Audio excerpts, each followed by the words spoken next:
Let's think a little bit more about the interaction of molecules and light. Uh, and specifically, let's start thinking about a thing we call the Beer-Lambert law, which is essentially exponential absorption. It's what happens to light if you shine it through some stuff, and the stuff is absorbing some of the light. So let's start out with a amount of stuff.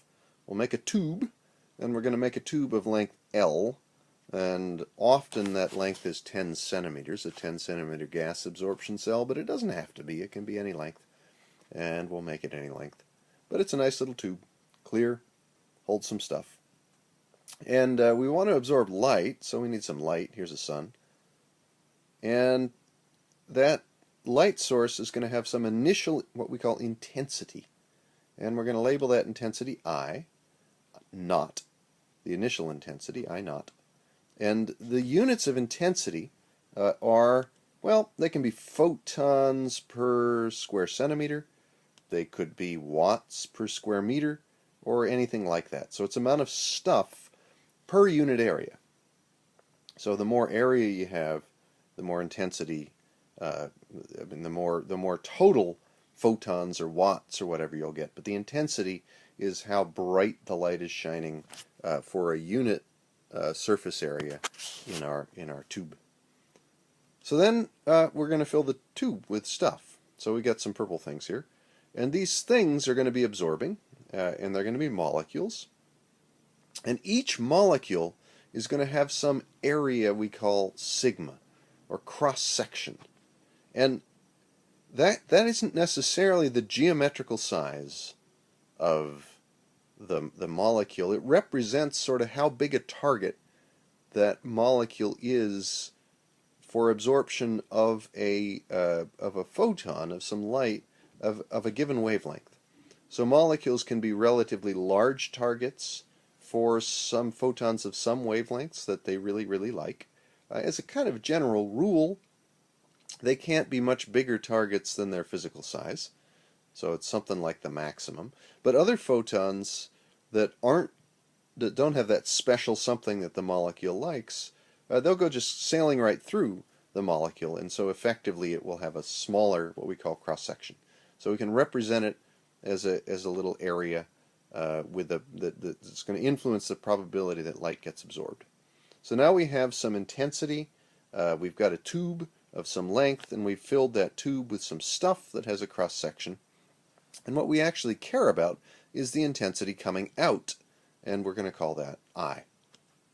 Now, so the first question is, what's the total surface area of this stuff? What total surface area? If I think of a unit surface area of this tube, so let's just assume that it has a unit surface area of 1 square centimeter or 1 square meter. Turns out not to matter, as we'll see in a second. Then if I were to line up all that stuff and sort of place it down carefully in the tube so that it didn't overlap with each other at all, just how much surface area would it cover? You get the sense that if all the molecules that are absorbing in that tube only covered a teeny weeny little fraction of the surface area of the tube, then the chance I'm going to absorb any light is kind of minuscule. On the other hand, if the molecules in the tube cover the surface area of the tube over and again many times, then the chance that any light's going to get through that tube is basically zilch. So that's what we want to know, the total surface area of these molecules divided by the total surface area of the tube itself. So let's see.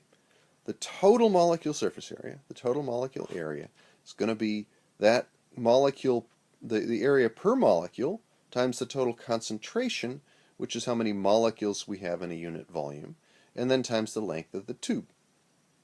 And the molecules cancel out, and I've got area in the numerator, I got volume in the denominator, and I got length in the numerator.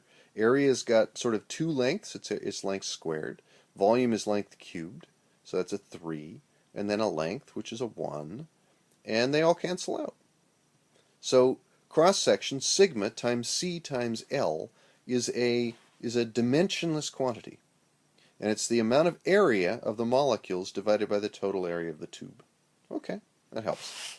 Now, how about if we make that tube really, really short. So instead of length L, we're going to make it some length dx, some infinitesimal length long. Now, then we can say that the area of the molecules, and we're going to call it alpha, is equal to sigma times c, same numbers there, but now the length is dx. Okay? So what happens to the intensity of the light going through this really, really little thin tube? It's going to get a little bit smaller because a little bit of that light is going to be absorbed by those molecules. And if the tube is really, really thin, the chance that any one of those molecules is going to kind of be hiding behind another molecule is basically zero, because the total surface area in the tube, because it's so amazingly thin, is going to be really, really small compared to the surface area of the tube. So it would be amazingly bad luck if two molecules were hiding behind each other. So basically, the intensity is going to decrease by a fraction equal to the fractional surface area covered by those molecules. And that's this term alpha. That's how many, the area per unit area, the area of the molecules divided by the area of the tube. So that the intensity is going to go down. It's going to go from I to a little bit smaller, and that delta I is going to be equal to the intensity of itself times that surface area, a negative sign. Because it's going to reduce by a fraction. So if I have light that's 10 times brighter, I'm going to lose 10 times more light, because let's say that alpha is, 1%. It's going to take out 1% of the light. So the total loss is proportional to the total intensity itself, but then also the surface area. So that means that the change in intensity is the negative of the intensity times the cross-section times the concentration times the thickness, this infinitesimal thickness of this tube.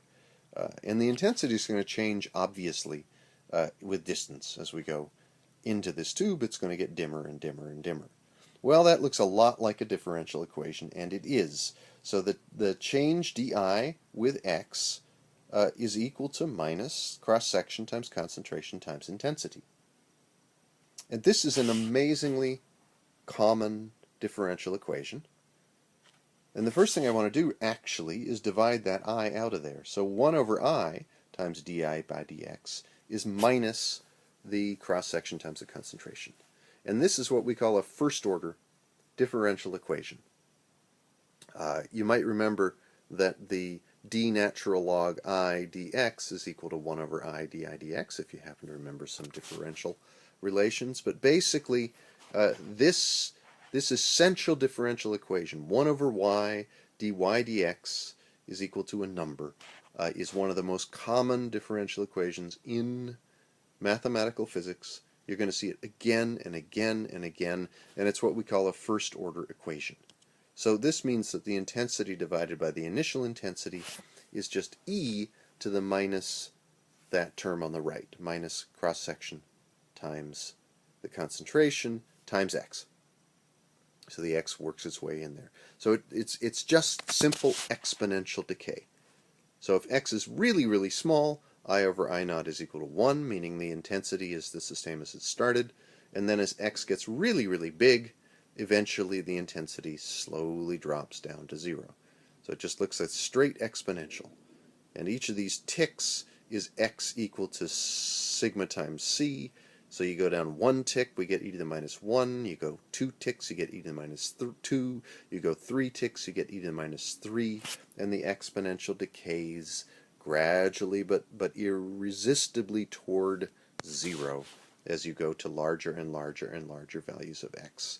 So that basic exponential decay is one of the most common functions that you're ever going to run into, and you should be really, really, really, really comfortable with what that looks like, and you really ought to know that this differential equation is what describes that. So the next thing we want to know is what happens when we actually shine a light of a bunch of different colors on one of these tubes containing some molecules.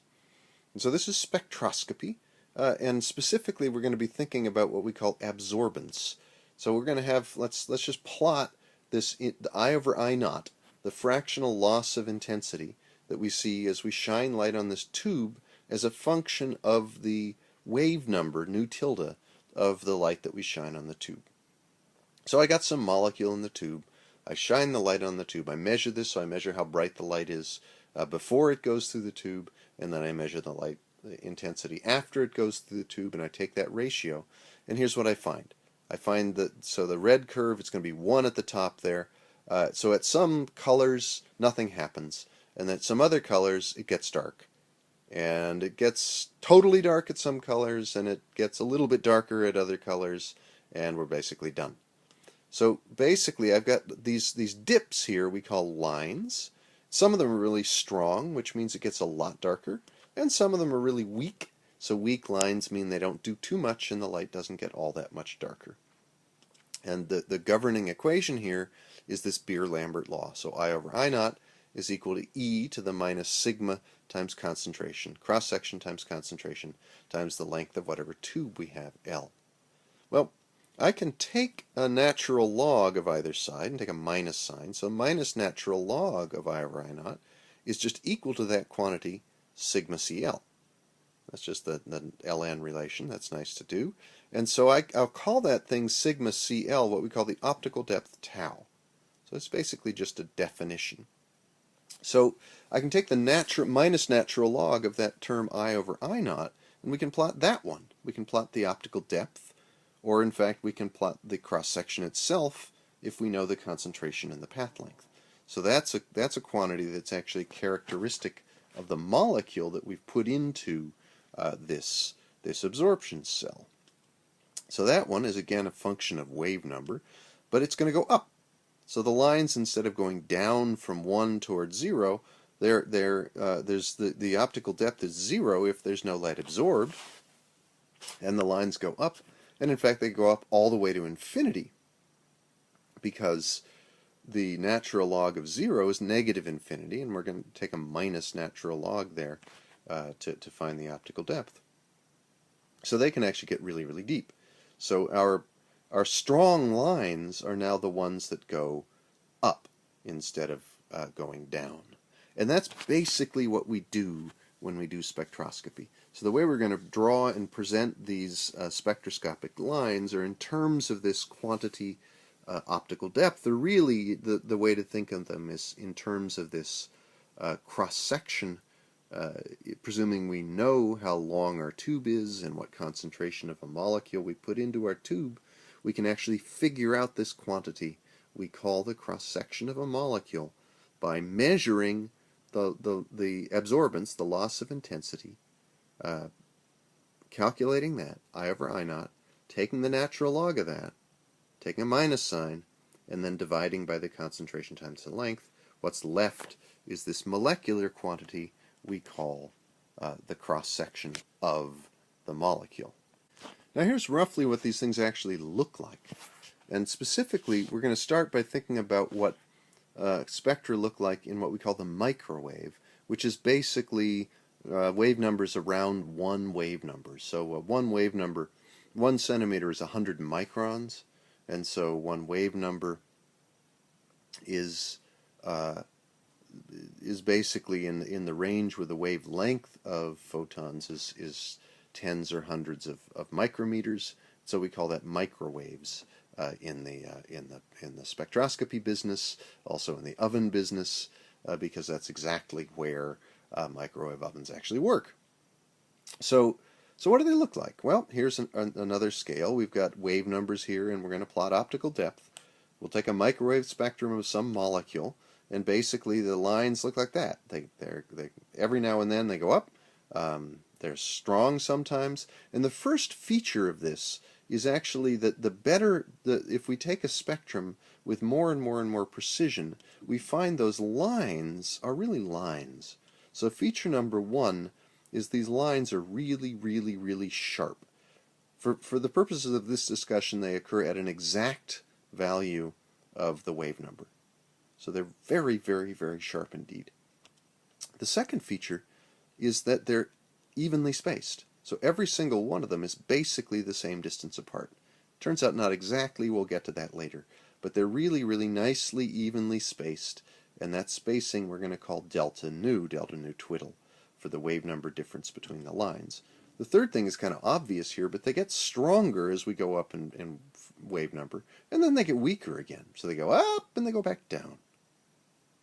And in fact, if we make that tube cold, the lines go up pretty fast and go right back down, and we don't see any more ever. If we heat it way up, the lines go up rather gradually and come down even more gradually. So the spacing of the lines, if we heat the tube up, doesn't change one iota. But the where we see the lines does. Instead of being tightly bunched over on the left-hand side towards small wave numbers, we find that they're spread out over a much, much higher range. And that's kind of interesting too. And basically the overall question we're asking here is, why does this all happen like this? Why the even spacing? Why do they get stronger and weaker? Why are they really, really sharp lines? Well, we know that one. That's because of a quantum jump kind of deal where the energy is very, very well defined, but we'll work that one out too. What's the story with all these features? Why does the spacing change with temperature? Everything about that. Why does this happen? If you'll recall, I just said we're looking in the microwaves around a wave number or so, some many wave numbers. And if you recall, when we've been looking at the characteristic energies of different modes of motion, we saw that rotations were characteristically around a wave number or so. Vibrations were characteristically in the thousands of wave numbers or something like that. So the fact that rotations are roughly a wave number or something like that, characteristic energy, and we're looking at lines that are kind of like a wave number, why don't we just look at rotations? So if you recall, the rotational energy levels expressed in wave numbers are E in wave numbers is equal to this constant B times L plus 1, where L is the quantum number, the principal quantum number, the angular momentum quantum number, and it's equal to 0, 1, 2, 3, etc. So those are the energy levels. And B, if you'll recall, was equal to 16.86 divided by the moment of inertia, where the moment of inertia is the reduced mass times the radius squared, and all of those things are in the molecular atomic units AMU angstrom squared wave numbers for energy. So atomic mass units for mass, angstroms for distance, and wave numbers for energy. And this thing, mu r squared, is very characteristic of a given molecule. So both the reduced mass and the bond length of a diatomic molecule are going to tell you what the molecule is. And so the point is that B value depends on the moment of inertia. So it's telling you every single different molecule has a different B value. So if we can figure out the B value, we can figure out what the molecule is.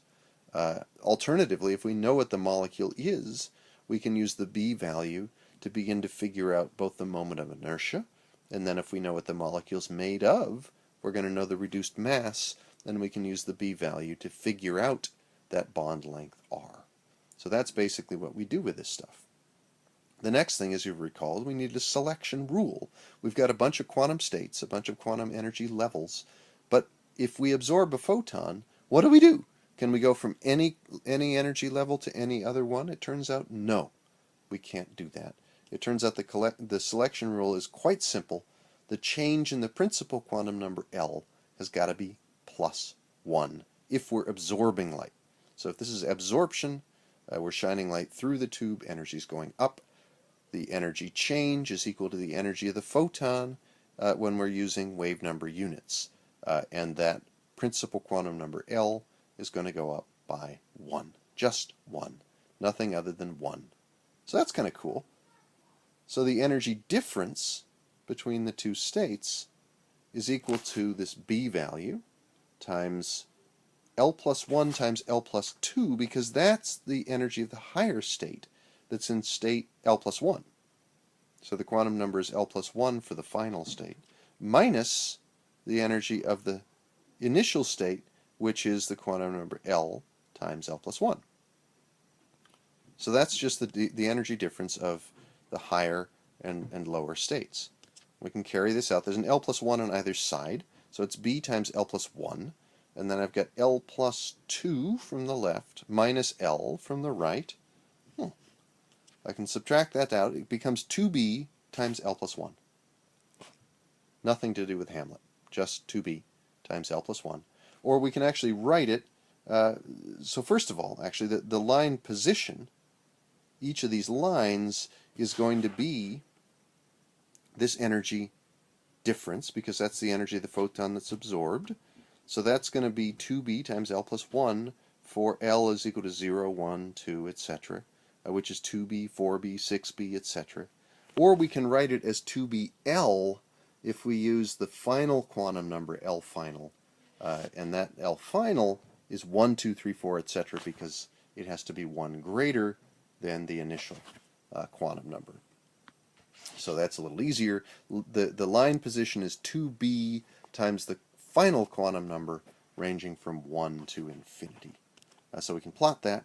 Here's our line positions. We got line, line, line, line, line, line, line, line. This is telling nothing about how strong they are, but it is telling us about where the lines are, and they're basically 2b, 4b, 6b, 8b, 10b, 12b, 14b, etc., on and on and on, and that spacing clearly is 2b. Technically, it's the differential of the line position with the change of the quantum number L, but obviously that spacing is 2b, and that's the critical factor here. So the spacing, again, tells us b, which tells us the moment of inertia is 16.87 over 2b. So by looking at the spacing of those lines, we're learning about the moment of inertia of the molecule. If the molecule has a really, really high moment of inertia, then the spacing is going to be really, really small. And if the molecule has a really small moment of inertia, then the spacing between the lines is going to be really, really big. But it's going to be basically constant. They're going to be evenly spaced, and that spacing tells us essentially what the molecule is.